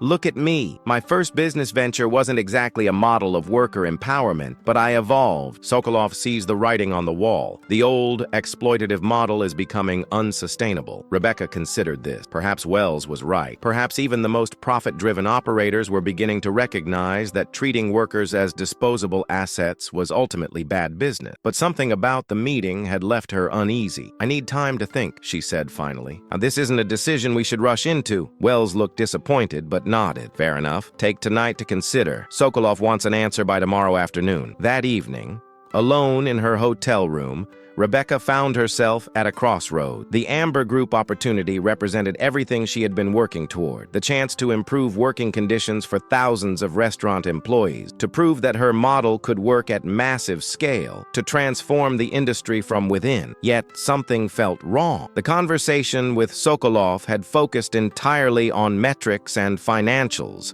with barely a mention of the human element that was central to her philosophy. It was as if they wanted to implement the mechanics of her system without embracing its soul. Her phone rang, interrupting her thoughts. To her surprise, it was Lily. "Uncle Harry said you're worried about the Amber Group," the child said without preamble. "He's in a meeting, but he asked me to call you." Rebecca smiled, despite her confusion. "Did he tell you to convince me to take the deal?" "No," Lily replied. "He just said you seemed sad when you left the office." "Are you sad?" The simple question caught Rebecca off guard. "Not sad exactly, just uncertain. This opportunity could help a lot of people, but I'm not sure if the Amber Group really believes in what we're doing or just wants the financial benefit. Mom used to say that good ideas work even when people don't fully understand why," Lily said thoughtfully. She said sometimes people do the right thing for the wrong reasons at first, but then they learn why it was right all along. Rebecca considered this childlike wisdom. Perhaps Lily, and by extension, Charlotte, had a point. The initial motivation might be financial, but the experience of implementing the model could lead to deeper understanding over time. "Your mom sounds like she was very wise," Rebecca said. "She was," Lily agreed. "But she also said that when you're tired, everything looks worse than it really is. Are you getting enough rest, Ms. Torres?" The question, so innocent yet so pointed, made Rebecca laugh. "Honestly, no, I'm not. I've been going non-stop for months." "That's not good," Lily said seriously. "You tell everyone else they need balance. Uncle Harry says that's hypocritical." "He said that?" Rebecca asked, surprised. "No," Lily admitted, "but he should. It's the right word." After hanging up, Rebecca sat with her thoughts. The child's perspective had clarified something important. She had been so focused on scaling their impact that she had neglected the very principles she advocated. How could she credibly advise restaurants on sustainable work practices when her own work-life balance was non-existent? More importantly, How could she ensure that the Amber Group implementation remained true to the model's core values if she herself was too exhausted to oversee it properly? She picked up her phone and texted Wells. "We need to talk before the Amber meeting tomorrow. Breakfast? 7 a.m.? His reply came instantly. "Absolutely. Vinegar Hill House. They have excellent coffee. You'll need it." Rebecca smiled, sensing that the conversation ahead would be challenging but necessary. Not just for the Amber Group decision, but for the sustainable future of everything they had built together. Vinegar Hill House was already bustling with early morning patrons when Rebecca arrived. She spotted Wells at a corner table, absorbed in his tablet, a carafe of coffee and 2 cups waiting. He looked up as she approached, his expression a mixture of curiosity and concern. "You look like you've come to a decision," he observed as she sat down. Rebecca poured herself coffee before responding. "I have, but not just about the Amber Group, about the entire direction of Wellspring Hospitality." Wells set his tablet aside, giving her his full attention. "So I'm listening. We've been so focused on expansion, more restaurants, more consulting clients, more speaking engagements, that we're losing sight of what made our model successful in the first place. Depth over breadth, quality over quantity, and most importantly, practicing what we preach." She took a sip of coffee, gathering her thought. "The Amber Group opportunity is tempting, but it's a mirage. 300 restaurants can't meaningfully transform their cultures overnight, or even in a year. Real change happens restaurant by restaurant, person by person. If we try to scale too quickly, we'll end up with superficial implementation, the mechanics without the heart." Wells listened without interrupting, his expression thoughtful. When she finished, he surprised her by smiling. "I was wondering when you'd reach this conclusion." Rebecca blinked. "You agree with me? Charlotte used to say that growth for growth's sake is the ideology of the cancer cell," Wells replied. "She believed that meaningful expansion requires patience and integrity. I got caught up in the excitement of rapid scaling. It's an easy trap for entrepreneurs to fall into." He leaned forward, his expression earnest. "But you're right. The Amber Group isn't ready for our approach, and we're not ready to implement at that scale. Not if we want to maintain the integrity of the model." Relief washed over Rebecca. She had prepared for an argument, not immediate agreement. "So where does that leave us?" Wells pulled a folder from his briefcase and placed it on the table between them. "With a recalibration. I've been working on this for a few weeks, waiting for the right moment to discuss it." Inside the folder was a detailed proposal for restructuring Wellspring Hospitality's growth strategy. Instead of rapid expansion through acquisitions and large-scale consulting, it outlined a more deliberate approach, a training academy that would certify restaurant managers and owners in their methodology, a foundation to provide grants and resources to independent restaurants implementing their Model A, and a more selective acquisition strategy focused on struggling restaurants with strong community ties. "This preserves the core of what we're trying to accomplish while addressing the sustainability issues," Wells explained, "including your own work-life balance." Rebecca looked up from the proposal, surprised. "My work-life balance?" Lily pointed out, quite emphatically, that you've been working at an unsustainable pace. Wells admitted. "She said it undermines our credibility to advocate for humane working conditions while burning out our own team leader." Rebecca laughed, imagining Lily's stern lecture on the subject. "She called me last night, said something similar to me." "She's her mother's daughter," Wells said with affectionate pride. "Charlotte never hesitated to call me out when I was being hypocritical." They spent the next hour refining the new strategy, making notes in the margins of Wells' COD proposal and sketching timelines for implementation. By the time their breakfast plates were clear, they had outlined a path forward that felt both ambitious and sustainable. "What do we tell Sokolov?" Rebecca asked as they prepared to leave. "The truth," Wells replied, "in that we're honored by his interest but believe his organization would benefit from a more gradual approach. We can offer to work with one of his restaurant brands as a pilot project, with the understanding that expansion to his full portfolio would depend on demonstrated success and genuine cultural change." Rebecca nodded, satisfied with this solution. "He'll either appreciate our integrity or be offended by the rejection. Either way, it tells us what we need to know about whether a partnership could ever work." As they walked back to the office to prepare for the meeting with the Amber Group, Rebecca felt a weight lift from her shoulder. The past year had been exhilarating but exhausting, a constant push for more impact, more influence, more transformation. This recalibration felt right. a return to the core principles that had made their approach successful in the first place. The meeting with Sokolov went better than expected. While initially surprised by their counterproposal of a limited pilot project rather than full implementation, the restaurateur quickly shifted to a negotiating stance. One brand is too limited, he argued. Give me 3 distinct concepts: casual dining, upscale casual, and fine dining. That will prove the model works across the spectrum. Rebecca and Wells exchanged a glance, having anticipated this response. 3 brands, Rebecca agreed, but with conditions. We select the general managers who will lead the implementation. With your approval, we conduct a thorough cultural assessment before beginning, and we establish clear metrics for success that go beyond financial performance, staff retention, employee satisfaction, and customer experience. Sokolov considered this, his expression calculating. And if these pilot projects succeed based on those metrics, then we develop a phased implementation plan for the rest of your portfolio, Wells replied. Now, with each phase contingent on the success of the previous one. By the end of the meeting, they had a framework agreement that satisfied both parties, ambitious enough to potentially transform the Amber Group over time, but measured enough to ensure the integrity of the Wellspring model. As Sokolov and his team departed, Rebecca turned to Wells. That went surprisingly well. He's a businessman first, Wells observed. Our approach made business sense. It reduced his risk while still offering the potential benefits he seeks. The remainder of the day was spent revising their overall strategy in light of the Amber Group agreement and the broader recalibration they had discussed at breakfast. By evening, Rebecca was exhausted but satisfied, the clarity of their new direction energizing despite her fatigue. As she prepared to return to her hotel, Wells stopped her at the elevator. One more thing before you go. I've made some executive decisions about your schedule. Rebecca raised an eyebrow. Should I be worried? Probably, he admitted with a smile. I've canceled your speaking engagements for the next month and reassigned several of your consulting obligations to other team members. You can't just... Rebecca began, but Wells held up a hand to interrupt. And I did. Call it a forced sabbatical if you like. 4 weeks to recharge, reflect, and prepare for the next phase of our work. He handed her an envelope.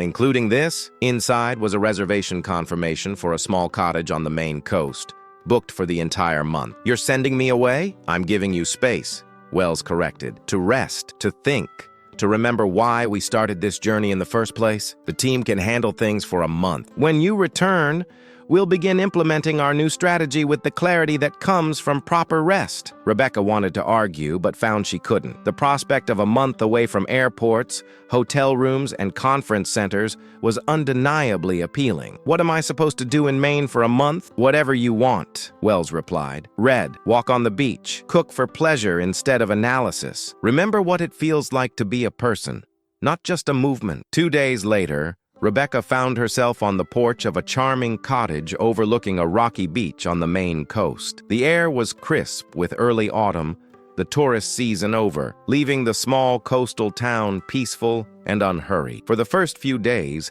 she felt oddly disoriented by the absence of urgent demands on her time. She checked her email compulsively, responded to team questions that could have waited, and even drafted outlines for new training modules she had been considering. By the end of the first week, however, something shifted. The constant background hum of anxiety that had become her companion over the past year began to fade. She started sleeping through the night for the first time in months. Her meals became unhurried affairs rather than functional necessities squeezed between meetings. She began exploring the coastal trails near the cottage, discovering hidden coves and breathtaking vistas. In the small town nearby, she found a local bookstore where she spent hours browsing, purchasing novels rather than business books for the first time in years. At a farmer's market, she chatted with local producers, asking questions out of genuine curiosity rather than professional analysis. In the evenings, she cooked simple meals from the fresh ingredients she had purchased, taking pleasure in the process rather than evaluating efficiency or presentation. She called her siblings regularly, catching up on their lives without the pressure of limited time between flights. Midway through the month, Rebecca realized something profound. She had been so focused on improving the working lives of others that she had neglected the very balance she advocated. The irony wasn't lost on her. The former waitress who had bought a billionaire dinner out of simple human kindness had become so consumed by expanding that kindness that she had forgotten to extend it to herself. One morning, as she sat on the porch with a cup of coffee watching the sunrise over the Atlantic, her phone rang. It was Well. "I know I promised not to disturb your sabbatical," he began without preamble, "but there's something I think you should see. I'm emailing you a video link, curious." Rebecca opened the email on her tablet. The link led to a recording of a morning talk show segment featuring a familiar face, Camille, the server-turned-sous chef from Bistro Laurent, now being interviewed about her recent promotion to head chef at one of the Amber Group's upscale restaurants. "We've selected 3 locations for our pilot program with the Amber Group," Wells explained. "Camille will be implementing your training methodology at their flagship fine dining concept in Chicago. Chef Laurent recommended her personally, said she understands both the culinary excellence and the human elements required." Rebecca watched, touched, as Camille eloquently described how the Wellspring model had transformed her career trajectory. "2 years ago, I was a server with a culinary degree that no one would recognize," she explained to the host. "Today, I'm leading a kitchen staff of 22 teams, implementing a revolutionary approach to restaurant management that values every position in the establishment." When the segment ended, Rebecca found herself blinking back unexpected tears. "She's going to be amazing," she told Wells. "She already is," he agreed. And there are thousands more like her in kitchens and dining rooms across the country. Talented people trapped by outdated hierarchies and toxic cultures. Our job is to create the conditions where they can rise. After they hung up, Rebecca sat for a long time, watching the waves and reflecting on the journey that had brought her to this point. The path forward was clearer now, not a headlong rush toward maximum impact, but a deliberate, sustainable approach to genuine transformation. In the remaining weeks of her sabbatical, Rebecca began sketching ideas for the Wellspring Academy, the educational arm of their recalibrated strategy. Unlike traditional culinary or hospitality programs that reinforced existing industry hierarchies, the academy would emphasize cross-functional understanding, emotional intelligence, and sustainable management practices. She envisioned cohorts that deliberately mixed experienced chefs with career servers, restaurant owners with dishwashers, breaking down the artificial barriers that had defined the industry for generations. The curriculum would combine practical skills with philosophical underpinnings, ensuring graduates understood not just the how, but the why of the Wellspring approach. By the time she packed her bags to return to the city, Rebecca felt renewed, not just rested, but reconnected to the fundamental purpose that had driven her from the beginning. The simple human impulse that had led her to buy dinner for a solitary man who ordered only water had evolved into a movement with the potential to transform an entire industry. But that transformation would happen one person, one restaurant at a time, with intention, integrity, and the patience to nurture genuine change rather than merely mandating it. As she looked out at the ocean one last time before departure, Rebecca thought of something Lily had said during one of their conversations. Mom said the biggest changes start with the smallest choices. The wisdom of that observation had never felt more true. 5 years after the night Harrison Wells ordered only water at Savills, he stood at the podium in the grand ballroom of the Ritz-Carlton, addressing the assembled guests at the inaugural Wellspring Hospitality Awards. The event, now the most prestigious recognition in the restaurant industry, honored establishments and individuals who exemplified the principles that had come to be known simply as the Wellspring Way. "When I walked into a small family restaurant 5 years ago and ordered nothing but water," Wells began, his voice carrying across the hushed room, "I had no idea that simple test would lead us here. I was looking for one restaurant worthy of investment. Instead, I found a visionary who would help transform an entire industry." The ballroom was filled with restaurant owners, chefs, servers, and industry leaders who had embraced the Wellspring model. Among them were familiar faces: Chef Laurent, now a vocal advocate for staff development; Camille, whose Chicago restaurant had recently earned its first Michelin star; and Mr. Saville, whose original restaurant remained the spiritual heart of the movement. The journey hasn't been without challenges, Wells continued. Our initial ambition to scale quickly gave way to a deeper understanding that meaningful change requires patience and integrity. The Wellspring Academy has now graduated 500 certified implementers who are carrying this philosophy to restaurants worldwide. Our foundation has provided grants to over 200 independent establishments committed to ethical labor practices, and our consulting program has helped transform corporate restaurant groups from within, proving that profitability and humanity are not opposing forces. Wells gestured to the side of the stage, where Lily, now 12, and dressed in a tailored suit that mimicked her godfather's, waited with an award plaque. But none of this would have been possible without the person who showed me what true hospitality looks like, who saw a man, not a wallet, sitting alone at her table. Please welcome to the stage the Executive Director of the Wellspring Hospitality Group and my dear friend, Rebecca Torres. The applause was thunderous as Rebecca made her way to the podium. Her life had transformed beyond recognition from her days as a waitress, yet the core of who she was remained unchanged. She still visited Savil's kitchen regularly, still maintained relationships with staff at all levels of their organization, and still approached each challenge with the simple question, what serves the people who make this industry possible? Thank you, Harrison, she said, accepting the award from Lily with a warm smile. And thank you all for being part of this journey. She looked out at the diverse audience, executives in expensive suits sitting alongside line cooks and servers who had been sponsored to attend, a visual representation of the barriers the Wellspring model sought to break down. 5 years ago, I was a waitress trying to help my siblings through college. When a man in an expensive suit ordered only water at my table, I saw someone who might need a meal more than he was willing to admit. That simple act of humanity, buying dinner for a billionaire who seemed down on his luck, changed the course of my life. Rebecca glanced at Wells,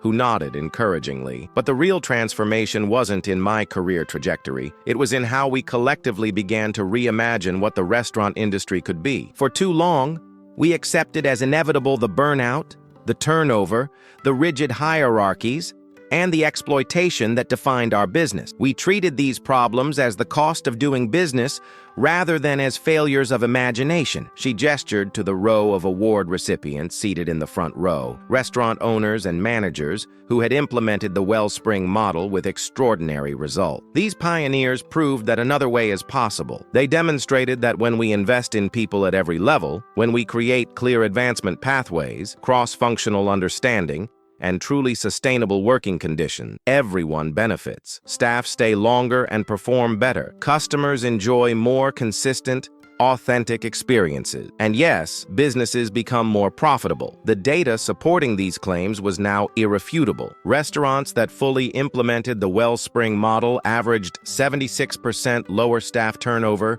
34% higher customer satisfaction, and 28% increased profitability compared to industry standard. The model had been successfully adapted for establishments ranging from neighborhood diners to Michelin-starred temples of gastronomy, proving its flexibility and universal applicability. The Wellspring Way isn't a rigid formula, Rebecca continued. It's a philosophy that respects the unique character of each establishment while addressing the universal needs of the people who make it function. It recognizes that a restaurant isn't just a business. It's a community, a creative outlet, and for many, a second home. She looked toward the table where her family sat. Her brother with his wife and new baby, her sister who had just completed medical school, and her mother who had finally retired from her job as a school administrator. I'm often asked what's next for Wellspring Hospitality. How will we continue to grow and expand our influence? My answer might surprise you. Our focus isn't on getting bigger, it's on going deeper. The next frontier isn't more restaurants or more consulting clients. It's ensuring that the changes we've helped implement become permanently woven into the fabric of this industry. Rebecca set the award plaque on the podium, leaning forward slightly as she delivered the heart of her message. The true measure of our success won't be counted in restaurants or revenue. It will be measured in lives transformed. The server who becomes a sommelier, the dishwasher who becomes a chef, the hostess who becomes a general manager. It will be counted in families supported by sustainable careers rather than exhausting jobs. It will be measured in an industry that no longer accepts turnover as inevitable or exploitation as necessary. The room was silent, hundreds of industry professionals absorbing her words. 5 years ago, Harrison Wells tested dozens of restaurants, looking for someone who would see the person beyond the order. Tonight, I challenge all of us to extend that same vision throughout our establishments, to see the humanity in every position, from the back office to the dish pit, to recognize that a restaurant's greatest asset isn't its location or its concept, or even its food. It's the people who bring it to life every day. As Rebecca concluded her speech to resounding applause, she felt a profound sense of completion. The journey that had begun with a simple act of kindness had evolved into a movement that was reshaping an entire industry. But more importantly, it had remained true to its origins, seeing the humanity in others and responding with genuine care. Later that evening, as the formal program concluded and guests mingled over dessert and coffee, Rebecca found herself at a quiet corner table with Wells and Lily. The 12-year-old was animatedly describing her plans for a summer internship program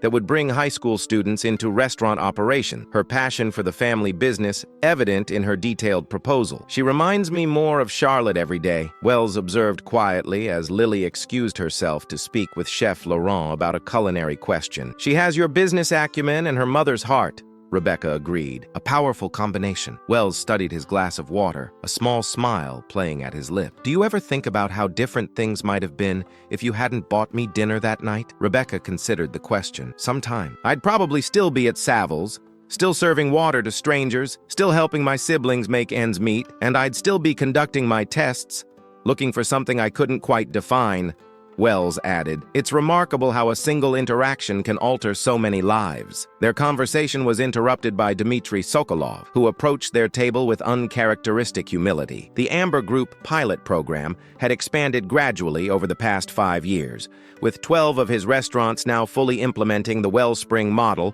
and showing impressive results. "Ms.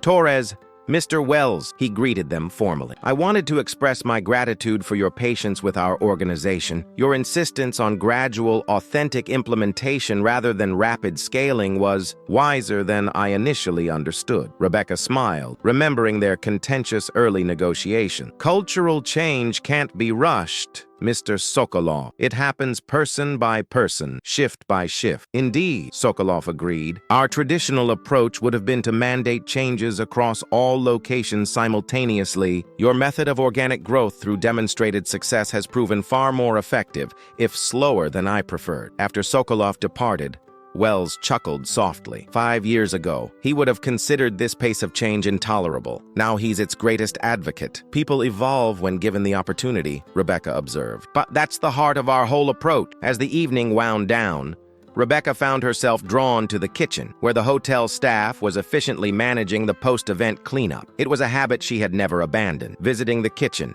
speaking with the staff, understanding the operation from the inside out. No matter how many awards she received or speeches she gave, she remained connected to the day-to-day reality of restaurant work. She helped a young dishwasher organize a stack of plates, chatting with him about his career aspirations. He was surprised that the keynote speaker would appear in the dish pit, but quickly warmed to her genuine interest in his perspective. "I'm trying to save for culinary school," he explained as they worked, "but it's expensive, and these hours make it hard to attend classes." Rebecca smiled, remembering countless similar conversations over the years. "Have you heard of the Wellspring Academy Scholarship Program?" By the time she returned to the ballroom, most guests had departed. Wells was waiting by the door, Lily half asleep beside him despite her efforts to maintain her professional demeanor. "Making job offers in the kitchen again?"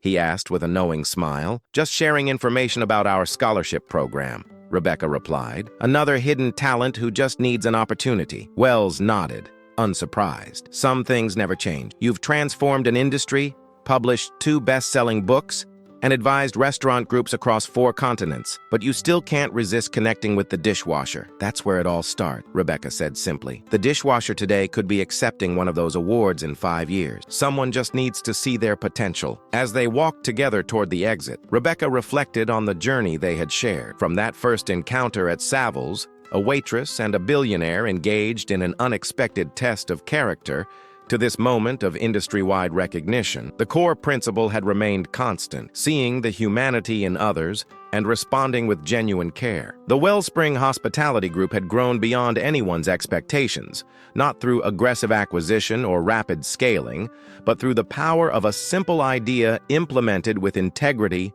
and patience. Each restaurant that adopted their approach became a beacon for others, demonstrating that profitability and humanity could coexist, that treating workers as assets to be developed rather than costs to be minimized created sustainable success for everyone involved. Outside the hotel, Wells' driver waited with the car. Before they parted ways, Wells turned to Rebecca, his expression thoughtful. "Charlotte used to say that true success isn't measured by what you achieve, but by what you inspire others to achieve," he said quietly. "By that standard, I'd say we've done rather well." Rebecca smiled, thinking of the thousands of restaurant workers whose lives had been improved through their work, the advancement opportunities created, the sustainable schedules implemented, the dignity restored to positions long considered disposable. We've made a good start," she agreed, "but there's still so much to do." Wells laughed, recognizing her inexhaustible drive, always looking to the next challenge. "That's why you're the heart of Wellspring." As Rebecca watched their car pull away, she thought about the unlikely series of events that had led to this moment. A billionaire ordering only water, a waitress offering a meal, a test of character that revealed not just the quality of her character, but the possibility of transforming an entire industry through simple human kindness. Tomorrow would bring new challenges, restaurants to visit, programs to refine, lives to impact, but tonight, she savored the recognition of how far they had come from that first glass of water, and the knowledge that true hospitality, seeing the person behind the order, could indeed change the world, one meal at a time.